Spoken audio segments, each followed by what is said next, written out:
Yeah, hi, my name is Tobias Thorleifsson, also known as Toby, and I'm 28 years old from Norway, and I was born and raised in Oslo. I have experience in the Arctic and in Antarctica, which is the sort of trip or travel part of it.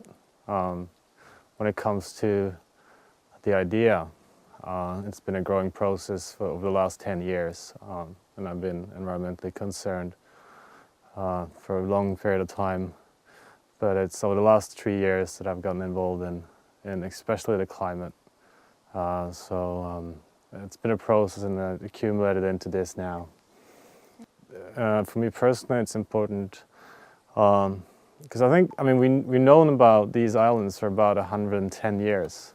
And in that same time frame, we have changed these islands drastically. So I think it's important to go and document that the changes that happened there since the great explorers were there about 110 years ago, and to show to everyone that most people never get to go there, but the life that we live every single day is harming these places. And so I think it's important to be a witness and to tell people about what we see.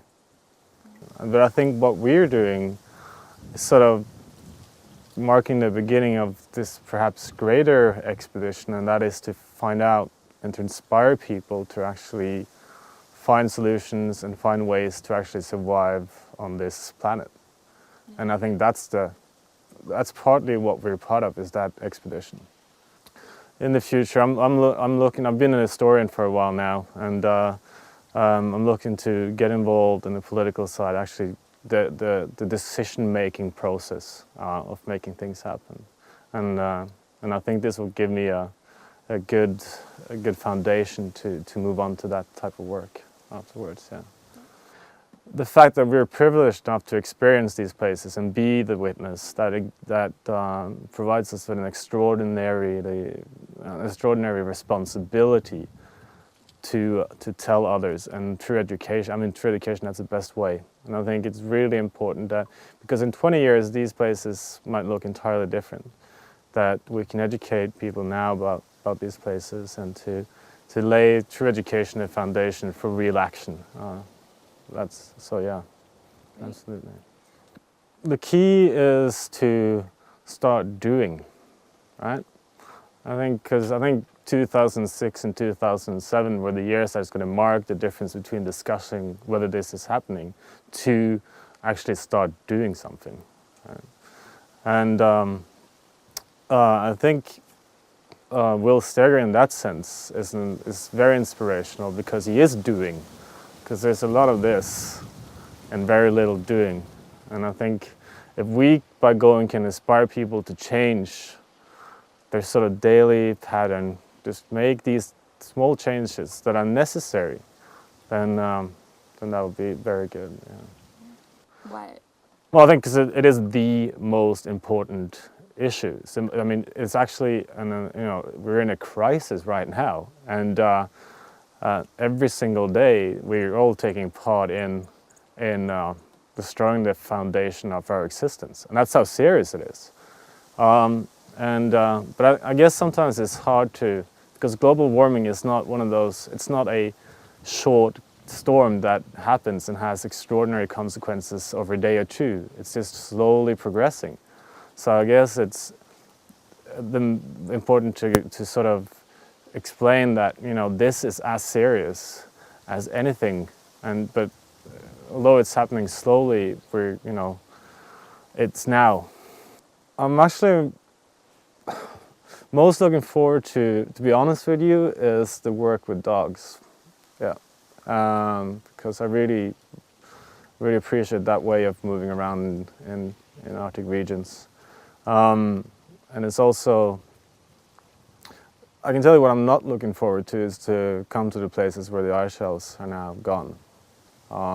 Because, although we're trying sort of positively to get people to act and to stay positive and to sort of, because we can actually change this around. it's going to be pretty tough to see these places that have been so altered by us in such a few years. Yeah. A role to take away from it. I think one thing which is that we're an international group of people that are doing this together. And I think that what I hope is to prove that, you know, for an international group to come together and do this together, it sends a signal about cooperation, and that, you know, because this is a global issue. And I think if we can foster international cooperation and to sort of speed up international political processes by showing that under these conditions that we did then pull through this together, that's what I hope to, I hope that would be the end result of it, yeah. Most of us don't live in areas where we can see direct and drastic results of global warming yet. So it's hard to get that emotional connection to the issue. I mean, when you get that emotion, when you see these things, it is a very, very emotional experience, and it quickly becomes a moral issue to you. So I think that it's tough to get it through because we still don't see the consequences every day, and then it's hard to build empathy, really. But I believe in just staying, you know, sort of getting this information out and working with this generation that really is going to inherit this problem and is going to have to deal with it. And I think, you know, over the last 2 years, we're starting to see, you know, that this is actually coming out and is starting to you're starting to see action, and I think you're going to see more of it. And I hope this is going to contribute to get this rolling even faster. Because I do think that we are now getting some more information out and that people are getting access to it. And I really do believe that people will start to act now. And I think we are starting to see that that's happening.